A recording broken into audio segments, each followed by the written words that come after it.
सेना ने operation true promise का एक और वीडियो जारी किया है जिसमें खैबर शेकन, इमाद और गदर बैलिस्टिक मिसाइलों को लॉन्च करते दिखाया गया। ईरान की इन मिसाइलों का निशाना इजराइल और आसपास के देशों में मौजूद अमेरिकी मिलिट्री बेस बताए गए हैं। IRGC ने मिसाइल हमलों में इजराइल और अमेरिका के कई सैन्य ठिकानों को तबाह करने का दावा किया है। लॉन्च साइट से उठता धुआं, मिसाइलों की लिफ्ट ऑफ और लगातार होती फायरिंग इस वेव के हाई इंटेंसिटी ऑपरेशन की तस्वीर को दिखाती है।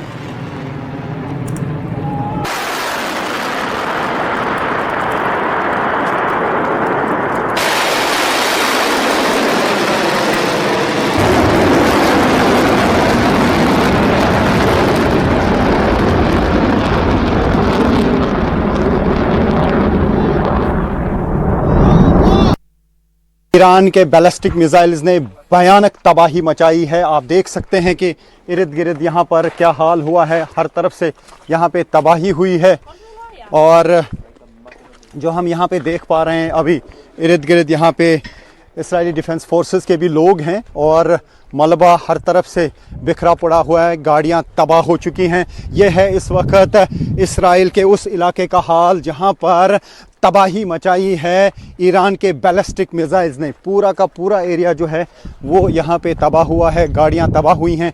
तो ये आप देख सकते हैं कि क्या हाल हो जाता है जब बैलिस्टिक मिसाइल्स गिरते हैं ईरान के इसराइल में। ये ईरान के तरफ से जो बैलिस्टिक मिसाइल फेंके गए हैं उनकी वजह से यहाँ पे ये तबाही हुई है और हम देख पा रहे हैं यहाँ पे, ये आप देख सकते हैं ये इस्राएली फोर्सेस यहाँ पे हैं, मौजूद हैं और देख रहे हैं कि कहाँ पे क्या हुआ है।